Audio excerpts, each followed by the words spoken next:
అవకతవక రాజు తెలివి తక్కువ మంత్రి పనికిమాలిన భట్లని ఒక కథ చెబుతారు. రాజు అయిన వాడికి సరైన తెలివితేటలు లేకపోతే, మంత్రి కూడా ఇంకా సరైనవాడు కాకపోతే, ఇక భట్లు కూడా కొంచెం అమాయకులు అయితే చెప్పక్కర్ల.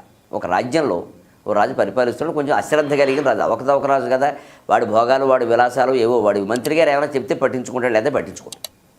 వాడిని భరిస్తున్నారు. పూర్వం మరి వంశ పరంపర కదా భరించేవారు. ఇప్పుడైతే మార్చేసి ఎన్నుకోవడం ఏదో ఉండేది, అది వేరే విషయం.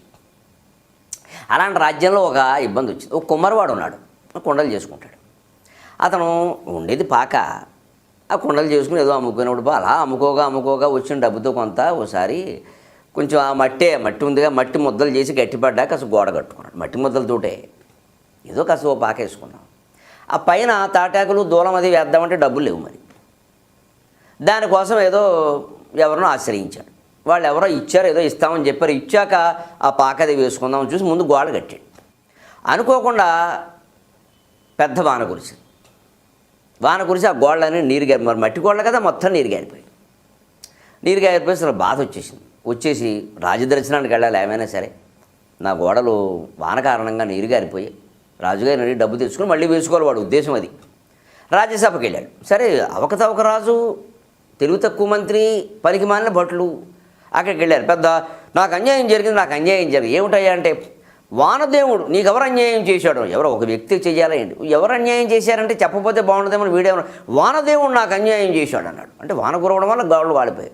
వాడెవడు? వానదేవుడిని వెంటనే శిక్షించాడు. ఈ రాజు అటువంటి వాడు. వానదేవుడు ఎవడని ఉన్నాడా శిక్షించడానికి? వానదేవుడిని వెంటనే శిక్షించండి అన్నాడు. ఈ మంత్రి తక్షణం వానదేవుడు గురుశిక్ష విధిస్తున్నాం. వాడేవాడు విధించడానికి, వీడేవాడు పడ్డానికి. తీరా వెళ్ళిపోయి లోపలికి వచ్చిన తర్వాత ఇంత మబ్బు కురిసింది. మబ్బును పట్టుకోండి అంటే, మబ్బులు ఎలా పట్టుకుంటారు? మబ్బును పట్టుకుని ఉరిదీస్తారా? మబ్బుకి ఏమైనా ఆకారం ఉందా?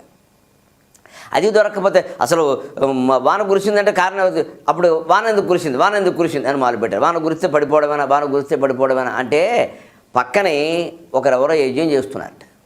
ఆ యజ్ఞం తాలూకు హోమం అంతా ఇలా పైకి లేచింది. ఆ పొగ వల్లే మబ్బులు వచ్చేయండి, మబ్బు వల్ల వాన కురిసింది అన్నట్టు.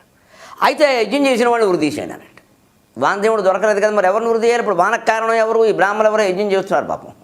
అందుకని ఆ యజ్ఞం వల్ల ఏదో పొగ వచ్చింది, ఆ పొగ వల్ల వాన వచ్చిందిరా. అందుకని ఆ బ్రాహ్మణులు వృద్ధి చేయండి. వాడు వెళ్ళి ఆ యజ్ఞం చేసే పెద్ద మనిషిని పట్టుకుని వృద్ధి చేస్తూ ఉన్నారు. వాడు వెంటనే కుమ్మరాన్ని పట్టుకుని, ఏమయ్యా నీకు దుంపదగా నా పేరు ఎందుకు చెప్పావంటే, నేను చెప్పలేదంటే పక్కన యజ్ఞం జరిగింది, పొగ వచ్చింది అన్నాను నేను, వాళ్ళు మిమ్మల్ని వృద్ధి చేశారంటే అదేమిటి అన్నట్టు. వీళ్ళు తెలివి తక్కువ వాళ్ళు అండి, వానదేవుడిని వృద్ధి చేసే రకాలు వీళ్ళు. అందుకని మీరు బ్రాహ్మణులు, మీకు తెలివితేటలు మీరు ఏదో చెప్పండి తప్పించుకున్నారట. అంటే వాడన్నట్టు, ఇగో నేను ఎందుకు యజ్ఞం చేశాను, అసలు పొగ వచ్చినమా నిజమే, పొగ వల్ల వాన నిజమే, పొగ ఎందుకు వచ్చింది, యజ్ఞం ఎందుకు చేశా, ఎదురింటి అబ్బాయి పెళ్ళి, ఆ పెళ్లి గురించి ముందు రోజు హోమం చేయాలి కాబట్టి నేను చేశాను, అందుకని వాడు కారణం యజ్ఞానికి, వాడిని వేసేయండి అన్నట్టు. వీడు వెంటనే ఆ పెళ్లి కొడుకు దగ్గర పోయారు. వాడికి మర్నాడు 3వ రోజు పెళ్ళి, వాడిని పట్టుకుని ఇప్పుడు కొరత వేసేస్తాం. పైగా ఆ రోజుల్లో కొరత అంటే కింద ఆసనంలో శూలం గుచ్చేవారు భయంకరంగా, 2 పీరల మధ్యలో శూలం గుచ్చేవారు, నిలబెట్టేవారు. అలా శవం అలా వేలాడుతూ ఎండిపోవలసిందే, భయంకరమైన శిక్ష అది. పెళ్లి కొడుకు ఇదేమో శిక్ష, మంగళసూత్రం కట్టేవాడికి.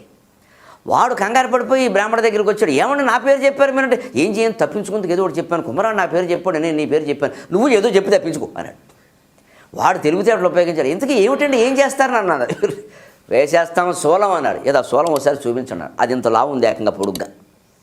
ఈ వెంటనే అన్నాడు, నేను చాలా సన్నగా ఉన్నానండి, ఈ శూలం లావుగా ఉంది, దిగదండి, ఎవడన్నా లావు వాడిని చూసుకుని వేసేయండి.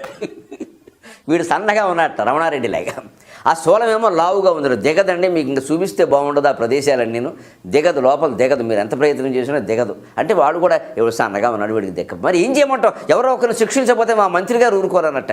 లావుగా ఉన్న వాళ్ళని చూసుకోండి పాపం ఊరంతా వెతికితే ఓ దుకాణం మీద ఒక ఆయన కూర్చున్నాడు, బాగా పెద్ద పెద్ద పెరలు, తొడలు, మేడలు అన్నీ లావే, శుభ్రంగా కూర్చుని కదలకుండా బఠానీలు తింటున్నాడు ఆయన. మొత్తం చెప్తున్నా వినకుండా, మొత్తుకున్నా వినకుండా ఆయన తీసుకెళ్ళి వేసేసట.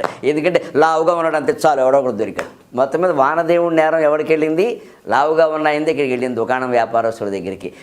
మొత్తం మీద కుమ్మరివాడికి పరిహారం అయితే లభించాలి. అవకతవక రాజు, తెలివి తక్కువ మంత్రి, పనికిమాలిన భట్లు ఉంటే వ్యవహారాలు ఎలా ఉంటాయి. అందుకే రాజనీతి పరిపాలనలో ఉండేవాళ్ళు బాగా చదువుకోవాలి. ఆముక్త మాల్యదలో కృష్ణదేవరాయలు చెబుతాడు ఈ విషయాన్ని.